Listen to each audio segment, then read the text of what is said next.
Chers téléspectateurs de Wafrica TV, le 10 mars dernier, il y a 7 jours, une semaine à peu près, un bébé, un nouveau-né brûlé dans sa couveuse à l'hôpital régional de Nkonsaba. Et nous voulons comprendre qui est responsable. Quand, suite à une coupure électrique, revenu avec une surtension, votre congélateur incendie votre maison, en général, on se tait et dans notre cas, on le prend sous le coup de la fatalité. Maintenant, il s'agit quand même d'un bébé qui est mort brûlé dans une couveuse et nous ne pouvons pas rester indifférents. Il nous a plu de comprendre et d'essayer, parce qu'il s'agit de la République et la République, c'est aussi la responsabilité. Nous allons nous tourner vers le docteur Tang pour essayer de comprendre. Bonjour docteur. Bonjour docteur Koukam. Merci beaucoup pour votre invitation. Je vous en prie docteur. Docteur, un enfant brûlé dans une couveuse à l'hôpital régional de Nkonsaba le 10 mars dernier. Je vais aller tout de suite à la question principale. Qui est responsable? Merci beaucoup docteur. Je vais d'abord me permettre de résumer les faits. Oui.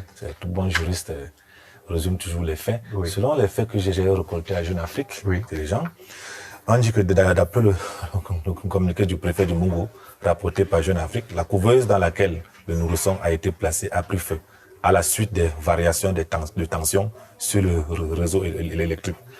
Rappelle encore Jeune Afrique, les flammes sont maîtrisées à l'aide d'un extincteur. L'incendie ne se propage pas. Mais la petite fille qui se trouvait dans la couveuse meurt brûlée alors qu'elle n'avait qu'un jour. Le personnel médical n'a pas pu la sortir à temps. Ce drame s'est produit dans l'après-midi, le 10 mars 2023, à l'hôpital régional de Nkonsaba. Donc, le préfet annonce une enquête et rappelle que les autres bébés ont eu ce jour-là. Et il affirme avoir transmis le message de réconfort à la famille. Donc, brièvement, et d'ailleurs, je peux revenir un peu sur la réaction de la société civile, d'une organisation de la place, une ONG de la place, à Douala, qui dit que dans le littoral, qui dit que nous savons que nous avons des coupures intempestives d'électricité. Le minimum dans un hôpital, c'est que le risque d'électrique soit géré. Les bâtiments à risque doivent être équipés d'un matériel alternatif pour assurer la continuité de l'énergie électrique. Et si on peut encore regrouper les informations dans le résumé des faits, c'est que Eneo a lui aussi fait une sortie, donc nous n'avons pas pu avoir copie, mais pour dire que, eux également, donc ça veut dire que l'enquête est ouverte, toutes les parties vont être établies. Qui est responsable? C'est souvent difficile dans ce cas-là, docteur, mais je vais essayer un peu de vous donner les pistes. Très bien. Les pistes d'analyse. Alors, en droit administratif, bien évidemment, en droit pénal, parce qu'il y a deux pistes, soit en droit pénal, soit en droit pénal civil ou en droit administratif. Déjà parce que ce problème peut engager soit le responsable direct ou bien avec le médecin, ou bien l'infirmier ou les médecins qui se chargeaient de mettre l'enfant dans la couveuse, qui a autorisé. Parce qu'avant de mettre quand même l'enfant dans la couveuse, il faut quand même regarder qu'il y a un minimum de précautions qui ont été prises. Parce qu'ils ont quand même l'habitude de ce réseau électrique-là. Évidemment. Et pire encore, il y a encore quand même une anomalie, ou bien un paradoxe dans ce qu'il y avait 4 couveuses. C'est une seule couveuse qui a pris feu. Oui. Est-ce qu'on a pris le temps de regarder un peu si cette couveuse n'a pas de problème? Est-ce qu'ils ont quand même eu le temps de vérifier? C'est d'abord ça que l'enquête va... Est-ce qu'il y avait un régulateur de tension? Voilà. Est-ce qu'il y avait par exemple un régulateur de tension? Est-ce que la couveuse elle-même n'avait pas de problème et tout ça. Donc je pense qu'on va essayer de regarder ça. Maintenant, j'espère que la famille de la victime, les avocats de la victime vont pouvoir aussi demander une contre-expertise à temps. Parce que ça, le problème, souvent, l'enjeu souvent, c'est de permettre que toutes les enquêtes, la contre-enquête, donc l'enquête faite par les autorités, qui a démarré par les autorités, et l'enquête faite par la famille de la victime, soit également ouverte. J'en profite d'ailleurs de l'occasion pour demander à la famille de la victime d'ouvrir elle-même aussi une enquête pour ne pas attendre. Voilà. Rien n'empêche que les autorités ont ouvert leur enquête, mais que la famille aussi essaie de saisir également les autorités pour pouvoir lancer et demander par une expertise. Voilà, pour que il y ait pas que la manifestation de la vérité soit ouverte, y compris les organisations locales qui sont là puisse également demander, le droit de l'homme puisse accompagner la famille pour demander une enquête. Donc, une fois que c'est là, on peut aussi regarder est-ce que les variations, est-ce que la responsabilité des NEO ne peut pas être engagée au niveau de l'exploitation, est-ce qu'ils n'ont pas eux-mêmes aussi commis une certaine erreur? Parce qu'il peut aussi arriver que l'hôpital a pris toutes les mesures de sécurité, mais que justement la tension qui venait de NEO a pu prendre. Mais le problème qu'on pourrait se poser, c'est que pourquoi une seule couveuse? Pourquoi pas quatre? Pourquoi pas les 4 couveuses? Si vous posez la question comme ça rapidement, les Africains auront la réponse. Ils vont dire que c'est la malchance ou bien c'est... Maintenant, je préfère qu'on reste sur le plan strictement juridique. Oui. Sinon, on commence à spéculer. On dit qu'il y a un oncle qui n'aimait pas beaucoup le bébé, qui n'aurait pas voulu laver du bébé. N'entrons pas là-dedans d'autre temps. Évidemment. Vous savez bien de quoi je veux parler. Évidemment, comme je vous connais bien en tant que philosophe et anthropologue. Ça, c'est vraiment aussi notre environnement où les gens ne veulent pas tout regarder les choses en face. Donc, une fois qu'on a fini par analyser tout ça, il faut maintenant regarder la responsabilité pour faute. En droit administratif, il y a 3 types de responsabilités qui s'ouvrent. On va essayer de piloter avant de trouver peut-être quelques pistes de solutions. Soit la responsabilité pour faute, soit la responsabilité sans faute.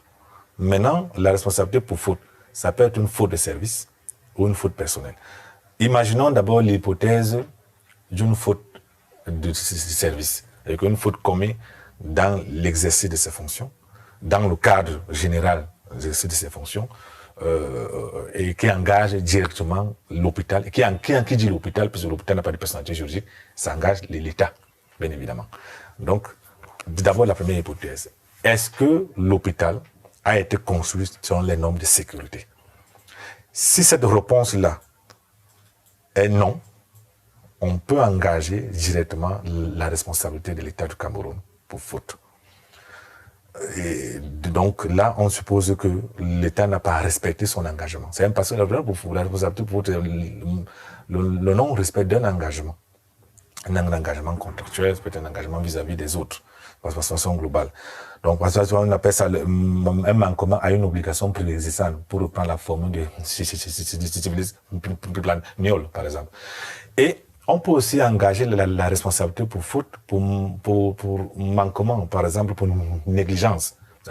Est-ce que si on constate, par exemple, si on essaie de faire des études profondes, on peut quand même, si on essaie de découvrir que les infirmiers ou bien les médecins n'ont pas suffisamment pris le temps de regarder un peu. Parce qu'il y a parfois des couveuses quand ça apparaît comme ça dans les hôpitaux. On laisse, on s'en fout, il n'y a pas qu'on s'en fout, mais on néglige, et on ne prend pas soin de regarder tous les appareils, de les vérifier avant de lancer une opération. Quand même, pour déposer un bébé quelque part, c'est pas un jeune enfant. Il faut toujours tester les appareils, il doit avoir un responsable du matériel là. Par exemple, il y a tout un service de santé. Je ne suis pas médecin, il y a tout un service de santé qui se charge du matériel. D'ailleurs, il y a une formation là-dessus. Il y a une formation là-dessus qui sont dans le corps médical, qui vérifient toujours l'état du matériel à chaque fois qu'il y a certaines opérations. Donc, si ce préalable n'a pas été fait, on peut voir ça comme c'était une négligence de l'hôpital. Maintenant, il faudra voir, est-ce que c'est une responsabilité pour faute simple ou pour faute lourde? Si c'est simple, c'est qu'à un moment donné, on constate que vraiment le préalable n'a pas été fait et que ça a été un manquement de l'hôpital. Là, on peut attaquer. La famille peut saisir le juge administratif pour engager la responsabilité et demander justement une indemnisation.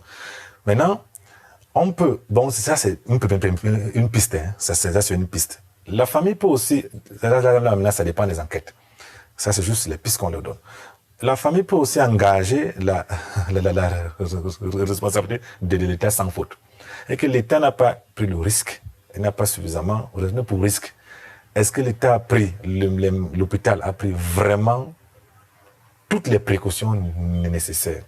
Parce que c'est quand même une vie humaine, quand même.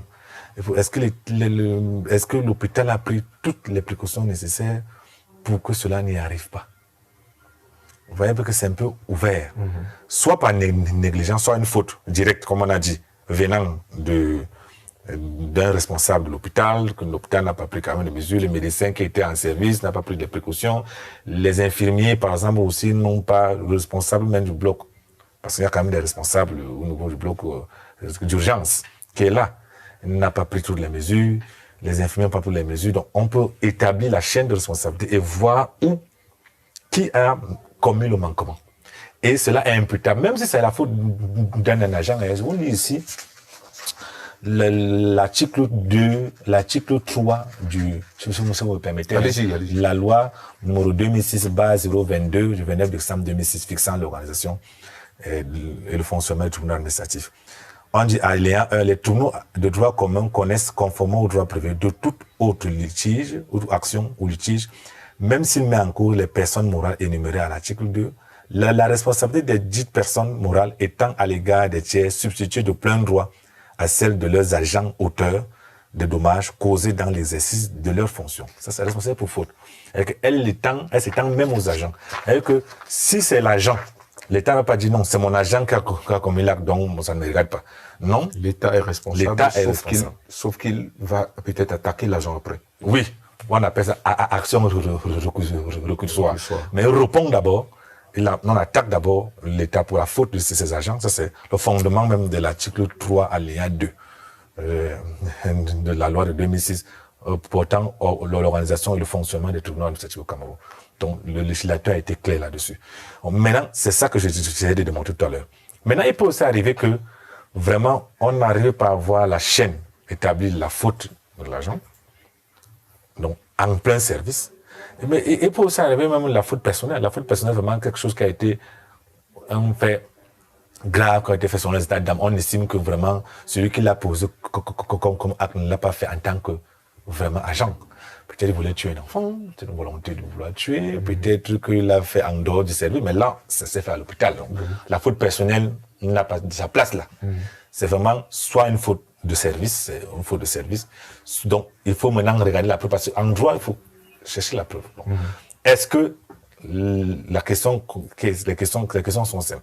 Est-ce que l'hôpital a pris toutes les mesures nécessaires pour que les normes, le bâtiment a été conçu d'abord pour les normes de sécurité? Oui. C'est souvent difficile de démontrer. Sur le plan électrique, surtout. Parce que nous, on a fait quand même des échanges en tant que juriste, par dans le cadre de certains nombres d'activités, en tant qu'expert. C'est pas toujours évident. Les hôpitaux sont délabrés. Parfois, les normes de sécurité ne sont pas respectées. Le minimum même du plateau technique est désuet. Parfois, même les appareils sont vieux. On peut même imaginer que même les couvreuses sont aussi vieilles. Donc, c'est souvent très facile dans ce cas-là de prouver. Là, parce que le plateau technique, souvent dans nos hôpitaux publics, laisse à désirer. Peut-être, sauf dans les grands hôpitaux, comme la Quintiné, les grands hôpitaux nationaux, quoi. Voilà. Mais, il est souvent difficile. Donc, soit, est-ce que les agents, le médecin, ou bien les infirmiers, ou bien un responsable de la chaîne, même s'il est bénévole, de la chaîne n'a pas respecté un certain nombre de précautions pour vérifier la couveuse. Donc, si c'est là, c'est une faute de service. Maintenant, on peut aller, si on ne trouve pas, on peut attaquer également l'État pour une responsabilité sans faute. On suppose que l'État, il n'y a pas une faute directe qui a été commise, mais l'État est tout de même responsable parce qu'il n'y a pas les risques. Est-ce que réellement il y a eu toutes les mesures nécessaires pour que cela n'y arrive pas? Parce que ce sont quand même des obligations. J'ai bien envie de vous poser une question. Dans un contexte comme le nôtre, où les variations de température, comment on appelle ça, d'énergie, de l'énergie, d'électricité, sont connues de tous, nous vivons avec, tous les jours nous l'avons, comment est-ce que le juge réussit à prendre une décision dans une telle affaire sans qu'elle ne soit arbitraire? Je pose la question de l'objectivité d'une décision dans un contexte comme celui-là, où nous tous nous vivons dans l'indifférence, ces variations de courant électrique. Oui, vous savez bien que nos sociétés ont un problème avec le droit. Le rapport avec le droit n'est pas toujours un rapport normal. Donc, j'ai toujours dit, on appelle ça nous sommes dans une société où hors norme, où on a normalisé, on a écarté la norme, on a normalisé les cas. Donc nous vivons hors du droit. Et comme disait le professeur, l'État ailleurs. Donc en fait, on a l'impression que tout le droit classique, tout le droit, y compris l'État, c'est le droit qui s'écrit le droit, c'est ailleurs. Donc la vie normale, les gens n'ont pas de rapport avec le droit. Mais le juriste que je suis, et qu'une fois lorsque le problème arrive au tribunal, le juge ne doit pas tenir compte de l'environnement, de l'acceptable, des choses qu'on ne peut pas accepter. Le juge est là pour appliquer le droit. Il est là pour appliquer le droit. C'est pas parce que les gens ne se plaignent pas, ou bien c'est parce que parfois certaines choses sont devenues normales, qui va dire que c'est un fait de société, c'est un fait banal, il y a des faits plus graves que ça. Pourquoi on va... Et malheureusement, ça peut arriver dans nos sociétés. Quelquefois, parfois les juges eux-mêmes se laissent entraîner par ça. Ah oui, c'est parce qu'on parle à la télé, maintenant dès qu'on en parle, il y a une petite chose qui arrive au Cameroun, tout le monde en parle, donc vraiment moi je suis pas là. Parce que le juge aussi juge en âme de conscience, il tient compte de l'environnement. Il vit dans l'environnement. Mais le juge doit être capable de laisser passer ça. Il n'y a certes pas de plainte, ou rarement de plainte pour des faits comme ça, mais une fois qu'il y a un fait comme ça, le juge doit dire le droit. Ça. Donc, pour ce type de cas-là, il doit justement appliquer le droit, et justement le droit en vigueur doit être capable d'être... Il faut analyser les normes, analyser les faits, et essayer de confronter les normes aux faits pour trouver la vérité. Oui, peut-être la dernière question. Dans un contexte comme celui-ci, vous savez bien, la famille peut ne pas porter plainte. C'est-à-dire en se disant, bon, l'enfant est mort, c'est parce que Dieu l'a voulu. Vous connaissez les arguments que nous connaissons tous les jours. Est-ce que le procureur peut s'autosaisir? Oui. Dans une situation normale, déjà le procureur se serait autosaisi depuis. Parce que quand le préfet dit qu'on a ouvert une enquête, c'est une enquête administrative. Okay. Elle n'est pas une enquête judiciaire.